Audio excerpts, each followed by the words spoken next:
Setup में ना बहुत सारी ब्लॉक डील्स हुई, उसका एक इम्पैक्ट था। पेटीएम की ब्लॉक थी, आई थिंक वो मीशो की ब्लॉक थी, एक और ब्लॉक भी था।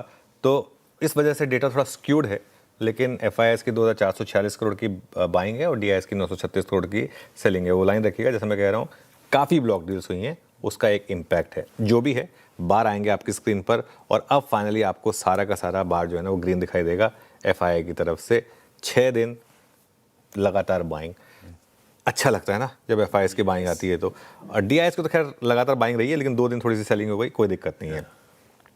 कैश और फ्यूचर जोड़ दें तो थोड़ी सी कम बाइंग है 777 करोड़ की, क्योंकि इंडेक्स और स्टॉक फ्यूचर्स में सेलिंग हुई है। इंडेक्स में करीब करीब 500 करोड़ की सेलिंग है आशीष, और स्टॉक्स में 1169 करोड़ की सेलिंग है। विद इन इंडेक्स निफ्टी में 150 करोड़ की सेलिंग है, बैंक निफ्टी में 300 करोड़ की सेलिंग है। वो ट्रेंड आएगा आपकी स्क्रीन पर। 4 दिनों की लगातार निफ्टी फ्यूचर्स की बाइंग के बाद थोड़ी प्रॉफिट बुकिंग, और बैंक निफ्टी में भी थोड़ी सेलिंग हुई। लॉन्ग शॉर्ट आप देखेंगे बहुत ज़्यादा चेंजेस नहीं है। 850 लॉन्ग कम हुए हैं, 2100 शॉर्ट ऐड हुए हैं। स्टॉक्स में करीब करीब 12400 शॉर्ट ऐड हुए हैं, 3200 लॉन्ग कम हुए हैं। एफआई का लॉन्ग शॉर्ट एक्सपोजर जो लगातार बेटर हो रहा था, कल थोड़ा नीचे आ गया, 13 वाला 12.5 पर आ गया। 1,50,000 शॉर्ट वाला 1,53,800 पर आ गया। 4000 नेट शॉर्ट मोटा मोटी ऐड हुए हैं।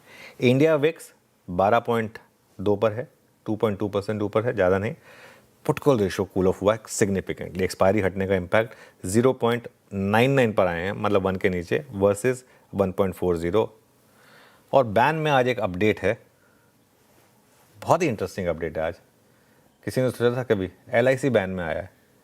मेरे ख्याल से इसके ट्रेडिंग इतिहास में पहली बार एलआईसी जो है वो वायदे के बैन में आया है। और ये इंटरेस्टिंग इसलिए है क्योंकि रिटेल के लिए ओएफएस आज खुल रहा है, नॉन रिटेल तो जो करना था वो कल कर चुका है। अब रिटेल के लिए आज खुल रहा है। अब आज अगर आप ओएफएस में अप्लाई कर रहे हैं, नॉर्मली आप क्या करते हैं, कई बार आप ओएफएस में अप्लाई करके एक अपने आप को हेज करना चाहें तो वो कर सकते हैं। आज आप हेज नहीं कर पाएंगे। अगर आप ओएफएस में पार्टिसिपेट कर रहे हैं तो वो आपको लीप ऑफ फेथ में करना पड़ेगा कि आप उस ओएफएस में पार्टिसिपेट कर रहे हैं। वैसे मेरा मानना ये है कि जो कल का लो है एलआईसी का, अब वो सैक्रोसैंक्ट है। कल का लो और वो जो ओएफएस का जो बस वो फ्लोर प्राइस था। अब कल डिस्कवर्ड प्राइस क्या थी एक बार मैं चेक कर लूँगा, जो नॉन रिटेल की थी।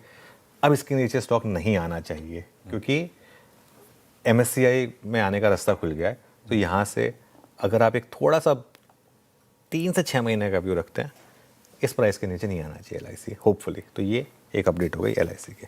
परफेक्ट है ये।